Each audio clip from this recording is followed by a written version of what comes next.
Well, good morning. I'm glad to see you all got up early this morning. Thank you for being here. And thank you, Deborah, for that kind introduction. It's really great to be here with so many pioneers and champions who are fighting to give our nation's families more quality options in their children's education. We each have a different story of how we got here. Here's mine.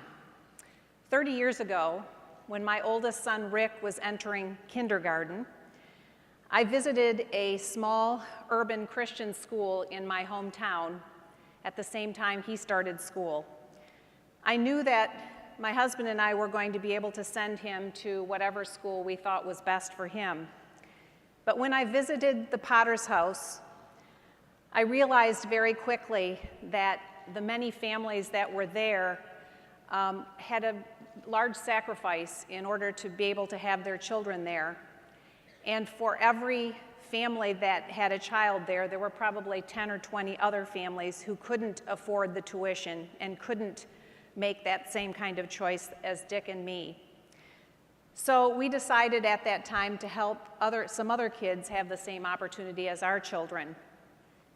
We started work with that school and then more broadly in our community, funding scholarships, and realized very quickly that while we were helping individual children, which was important, it wasn't an effort that was particularly scalable.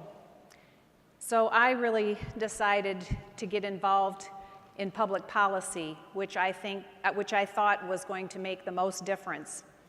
I recognized a need for a fundamental shift in education. Defenders of the status quo like to paint me as a voucher-only proponent. But the truth is, I've long supported public charter schools as a quality option for students. I worked with many others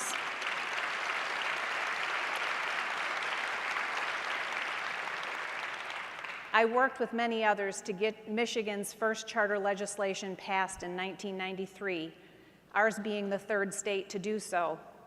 And my husband founded a charter high school in Michigan that focuses on aviation, educates kids in STEM fields, and prepares them to contribute in significant ways to our 21st century economy. Whatever your own journey looks like, we're here because we came to the same conclusion, that as a nation, we are simply not doing a good enough job educating our kids. We all saw too many kids languishing in schools that did not work for them. We knew that if given choices, these students and their families would find an environment that suited them and challenged them. Let me be clear up front. This is in no way an indictment of the great teachers working every day on behalf of their students. In fact, they should be honored, celebrated, and freed up to do what they do best.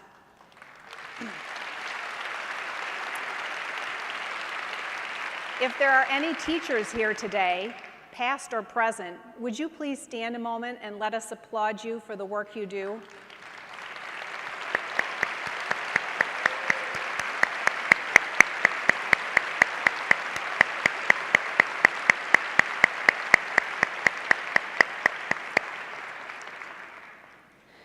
But they and we all live with the fact that the current structure of education is outdated and ultimately is not geared toward what is right and best for students. Let me tell two stories that illustrate this reality. I met Dan a few months ago. Dan and his wife weren't happy with their children's assigned school, so they did their research and found a school they thought would be a good fit for them.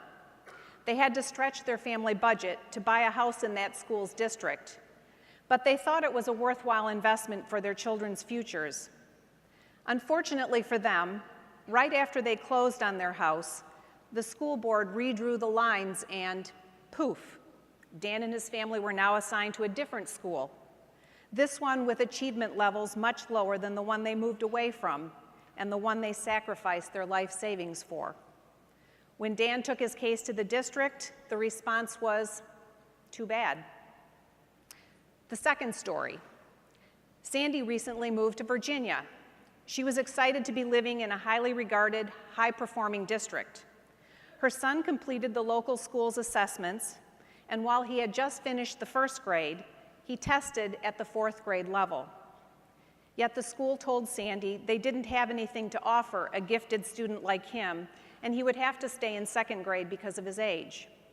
So while the school district is well regarded for high performance, it shows that not even a great district is the best fit for every child. I can't justify either situation to these parents when they ask the same question each of us would ask. Why? Why can't my children go to the school I choose? Why isn't there a program that meets my child at his level? Why?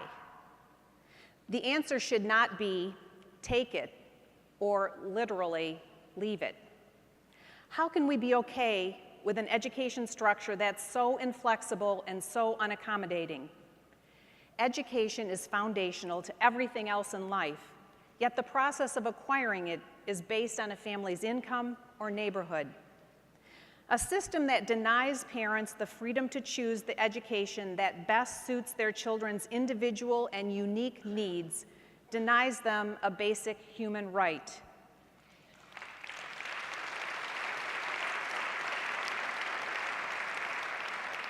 It is un-American, and it is fundamentally unjust. Thankfully, you are among those who are working to give parents the freedom to find that education for their children. It's been more than a quarter century since the first charter law was enacted in Minnesota in 1991. That law didn't evolve out of a vacuum, and it wasn't developed on a whim. It was passed in response to the stories of families like Dan's and Sandy's. Parents were desperate for more options, and they pressed for change. What began as a handful of schools in Minnesota has blossomed into nearly 7,000 schools in 44 states and the District of Columbia, serving more than 3 million students.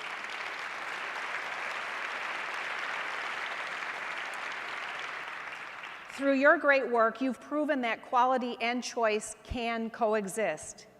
You've helped weave charter schools into the fabric of American education. Charter schools are here to stay. We're now seeing the first generation of charter students raising children of their own. They know the difference educational choice made in their lives, and now as parents, they want the same options for their children. But we must recognize that charters aren't the right fit for every child. For many children, neither a traditional nor a charter public school works for them. Charters are not the one cure-all to the ills that beset education. So let's be honest. There's no such thing as a cure-all in education. Even the best school in the country with the best trained educators and the most resources will not be the perfect fit for every single child. So I suggest we focus less on what word comes before school, whether it be traditional, charter, virtual, magnet, home, parochial, private, or any approach yet to be developed, and focus instead on the individuals they are intended to serve. We need to get away from our orientation around buildings or systems or schools and shift our focus to individual students.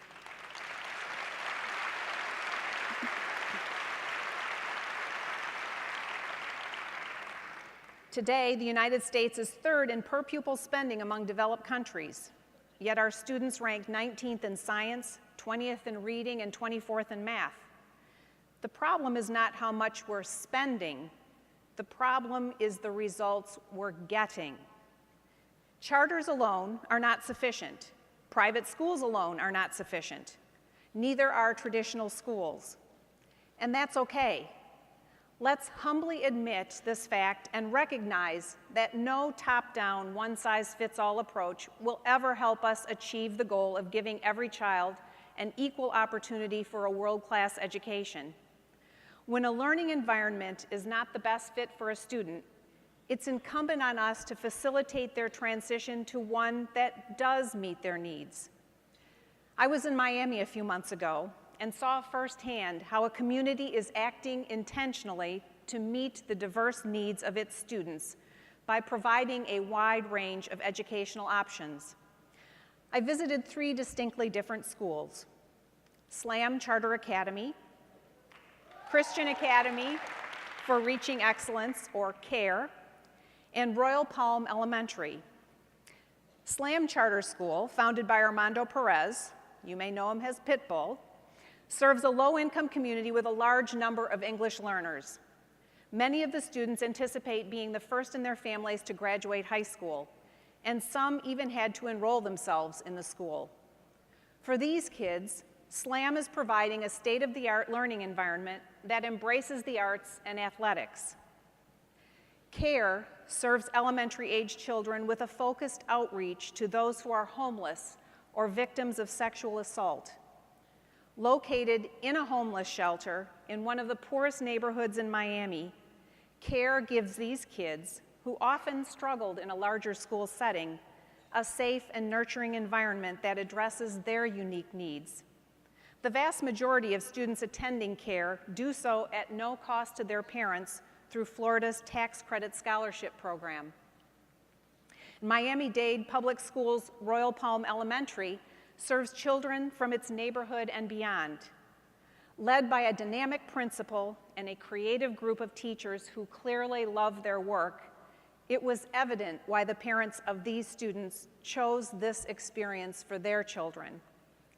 I celebrate the fact that each of these schools is helping students succeed in unique ways.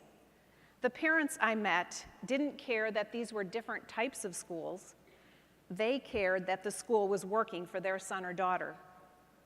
These schools are simply representative of what is possible in an environment of robust choices. Education is not a zero-sum game. We should not think of it as such. There is no one right way to help kids learn. And just because a school educates children differently than you might propose to, does not make them the enemy. Let's applaud and encourage others who serve students well. It's a both-and situation, not an either-or. A zero-sum myth is continually perpetuated by the education establishment. We cannot, we must not fall prey to that game. Charter schools were created to address the fact that for too many kids, their assigned public school wasn't working for them. The early charter school leaders weren't afraid to color outside of the lines. And in fact, they embraced the creativity, innovation, and flexibility charters represented. But somewhere along the way, in the intervening 26 years and through the process of expansion, I fear we've taken the colorful collage of charters and drawn our own set of lines around it to box others out, to mitigate risk, to play it safe. This is not what we set out to do, and more importantly, it doesn't help kids. No one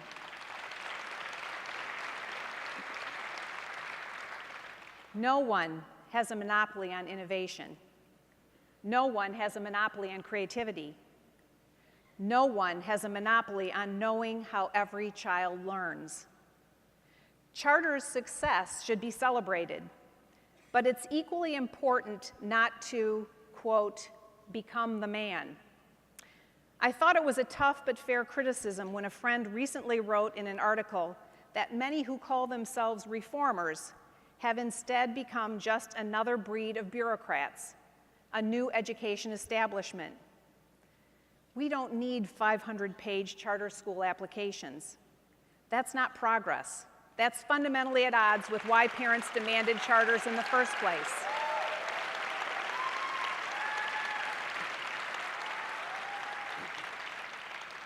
Innovation, iteration, and improvement must be a constant in our work. Today, we have a great opportunity. While some of you have criticized the president's budget, which you have every right to do, it's important to remember that our budget proposal supports the greatest expansion of public school choice in the history of the United States.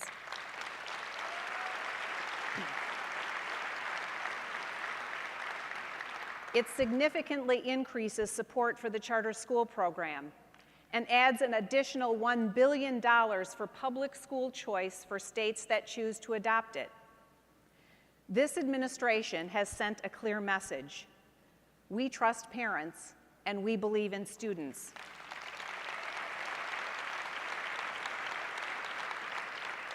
And we will fight for every parent and every child, especially those who for too long have been forgotten. The window of opportunity is narrow, and the stakes are too high for us not to act.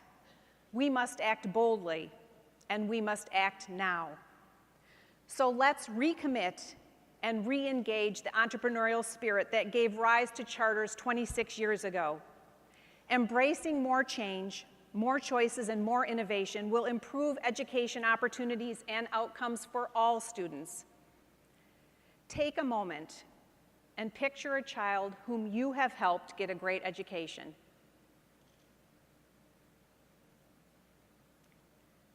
For me, I picture Anji, a young girl I've mentored since the first grade who is now entering her senior year in high school. And I picture Denisha, a girl who failed third grade twice, and when given an opportunity to go to a different school through a tax credit scholarship program, succeeded and just earned a master's degree.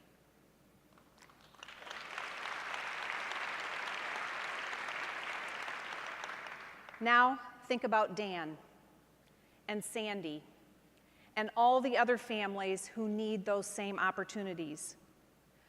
Drawing our own new lines won't help those trapped inside them. It's time to put down the permanent marker and the straight edge, and instead pick up your brush and palette and paint. Paint in bright, bold colors, and continue to add to the colorful collage that was started 26 years ago. We cannot let the opportunity go to waste. Act. Act now. For Anji, for Denisha, for Dan, for Sandy, and for every parent and child across America. We owe it to them, and we owe it to our nation. Thank you, and God bless you for all you do for America's children.